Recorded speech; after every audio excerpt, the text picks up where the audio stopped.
บาดนี้มาถึงตอนปลาเบ็ดไปพันบุโฮจิถือหรือบ่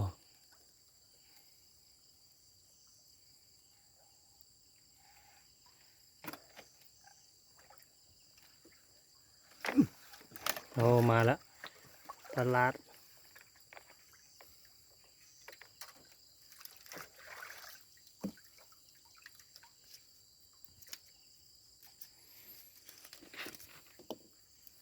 ปากกาลอยอยู่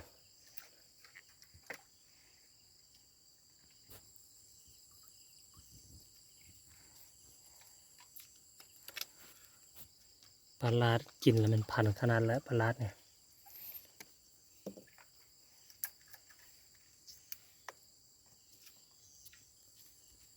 เอามาพี่ก็ได้มั้ยจิบดมาหลังนี้กับพระราชิตได้ลงอยู่เสียงเคนกำลังสิลงละ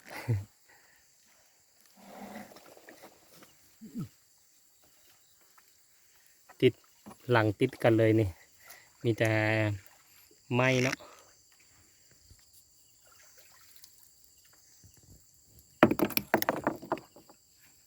หอยก็เอาวันนี้เขาจะได้ดำแล้ววันนี้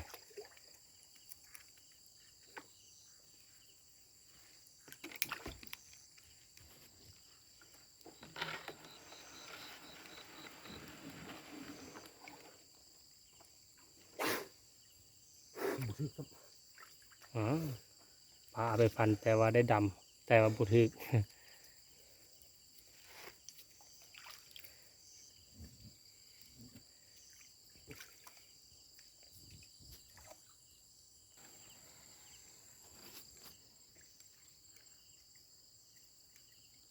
หลังนี้ก็คลองอีกละ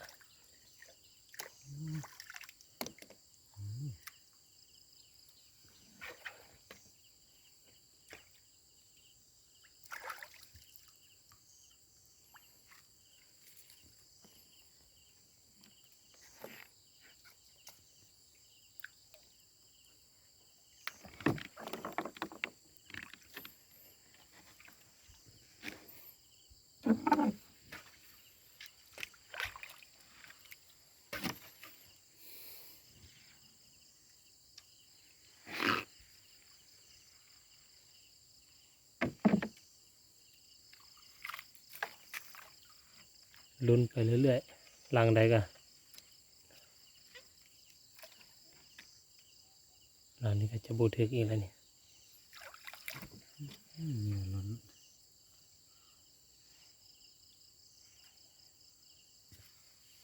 กินเนื้อกูเรื่องเด้อ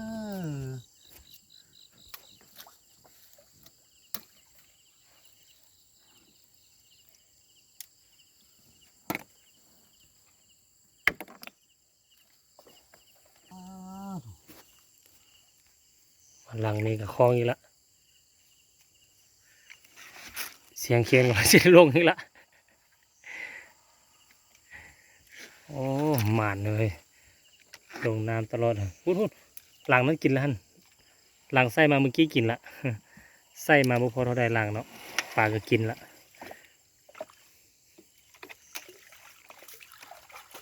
เอามาลุ้นต่อไป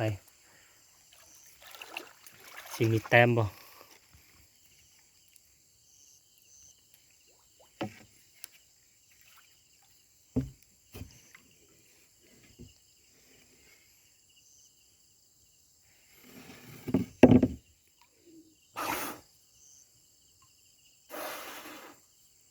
เป็นไง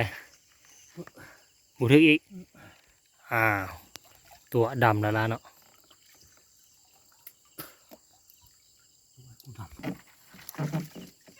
หลังเมื่อกี้บุทึกหลังนี้กับพัดสายเข่งพันอีกแล้วโอ้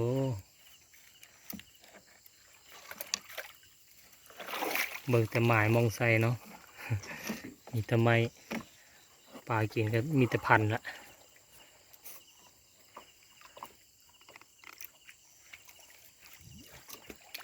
ลงไปอีกแล้วก็ดำ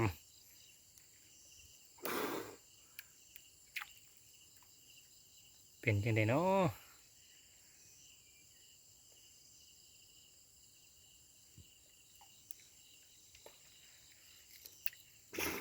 โอ้ไปตายเลยหู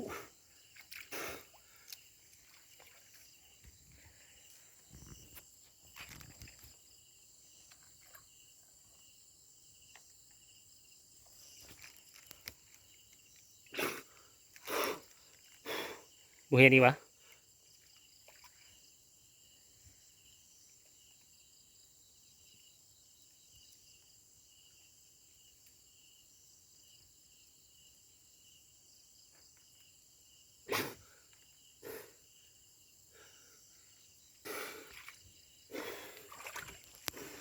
เห็นแล้ววะถืออยู่บ่ ลาดน้อย โอ้ดำ2-3 หอบหลังนี่ได้มาละประหลาด เก็บไปอีก1 แต้มสิปลดปลากันมาเนี่ยมาอีกบัดนี้เริ่มมืดอารมณ์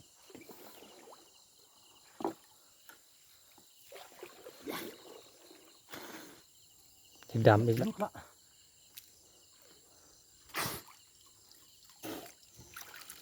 ปลาตอง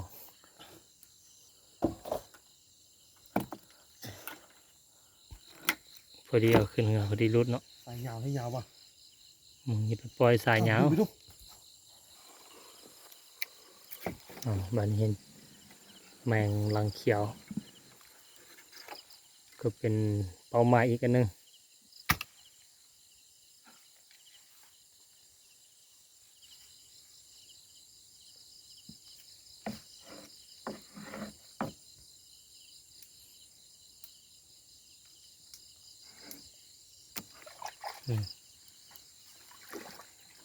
ตัวนี้ก็ว่าสายงานคือเก่าอยู่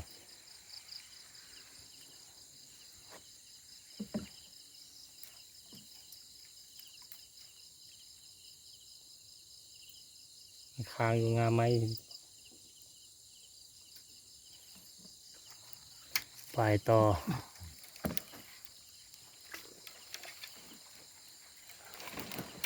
ไปต่อไปต่อ เห็นยังก็เอา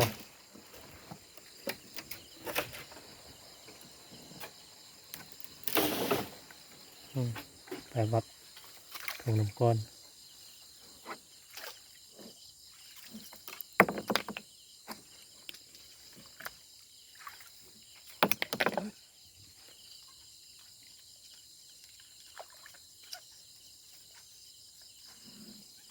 มาแล้วปลาขะแยงมาเนี่ย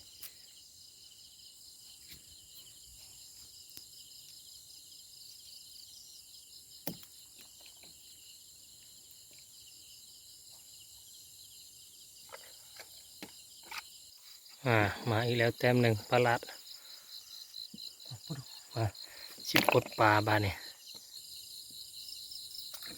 ใส่ต่อไปเดินหน้าไป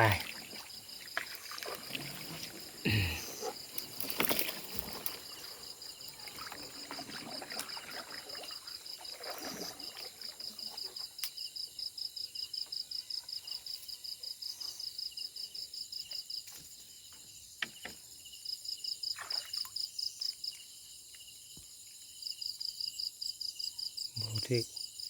ย้ายมองเลย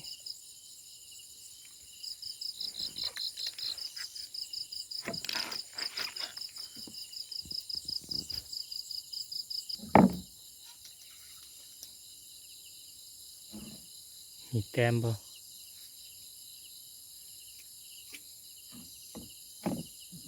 ก็คิดก็มือโอ้ย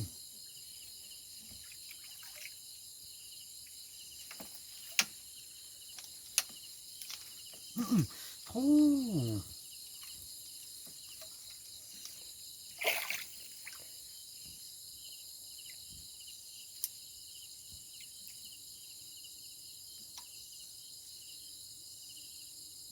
กัดคุณทุน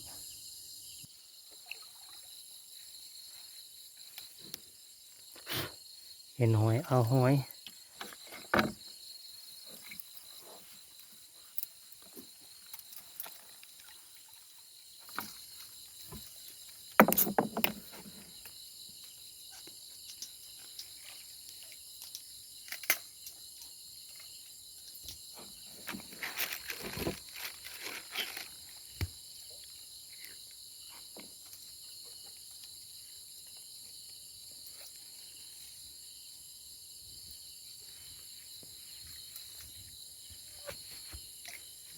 ยุงลายเลย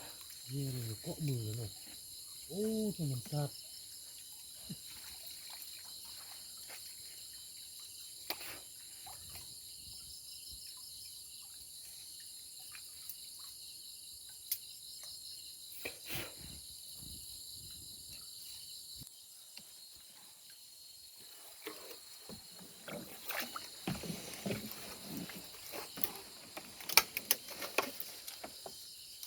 หัวเหือเลยข้างเลย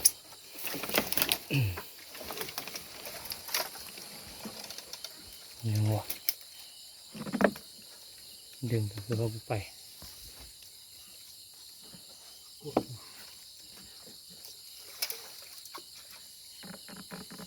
บูทึกเขา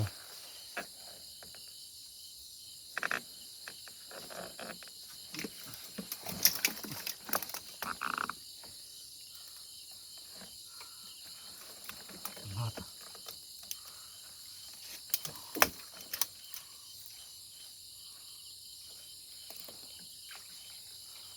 พันลาดนี่มันพันเทพันวาแล้วแหละจอมโหดพันเอียนแหละ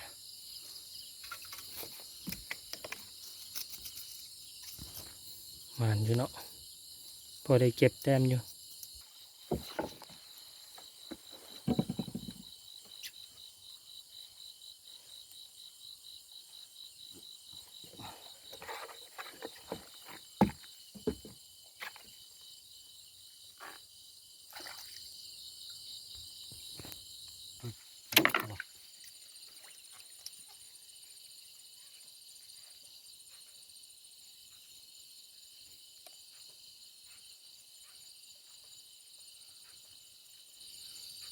เฮ้ยละ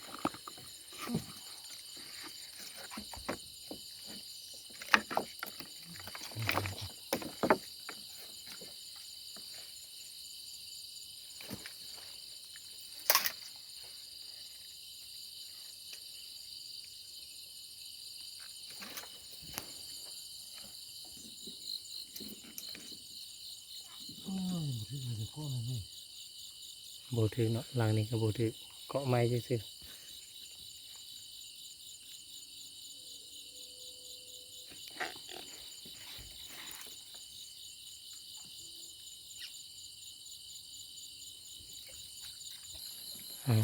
ลุ้นต่อไป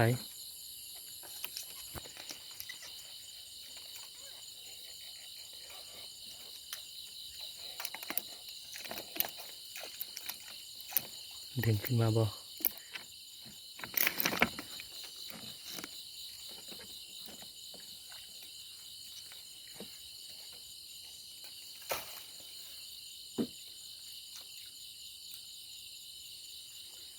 รูดใช่ไหมไปพันแล้วก็รูดปลามันพันโดนแล้วก็รูดเลย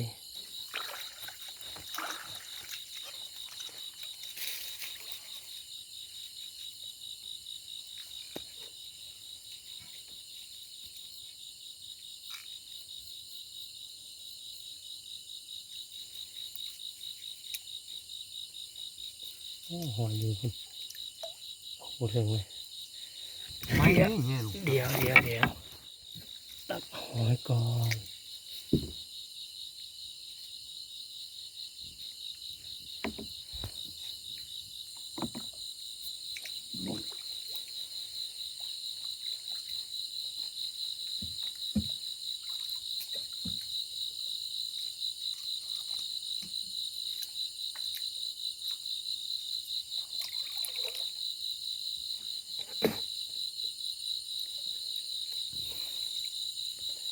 หลังนี้ก็โบที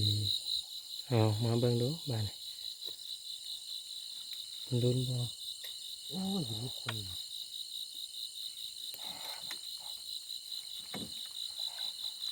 ปากกาเนาะ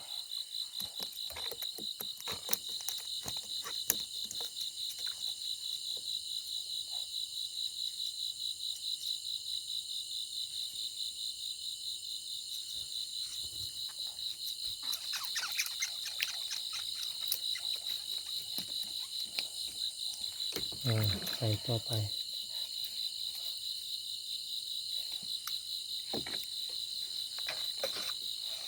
เนาะเป็นยังไงการใส่เบ็ดวันนี้แต่ว่ายังบ่ทันเบิดตรงเนาะพยายามต่อไปอีก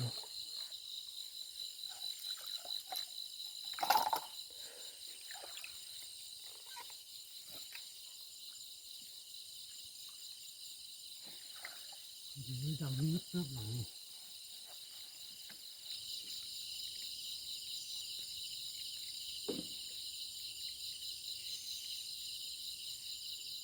ถึงเย็นยืดกระโบขึ้นเลยมันบอก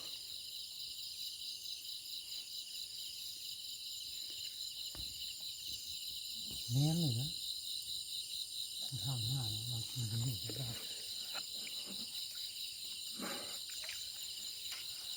เดี๋ยวเรากลางคืนเด้อพี่น้อง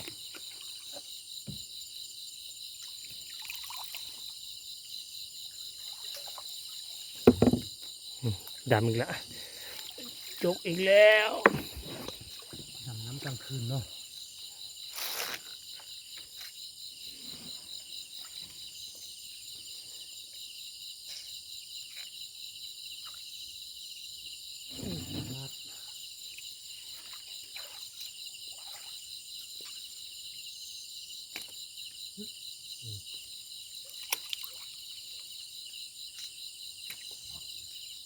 พลาดอ่ะ หามอยู่ไอ้กูลงที่ถิ่งที่บุ้งเห็น อืมมันฟูอยู่เทิงคนบอกมัดอยู่เทิงคน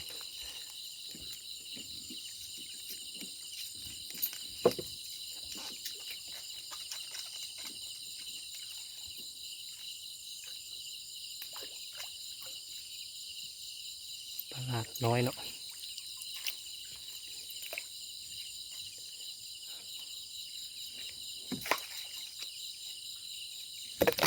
มาอีกแล้ว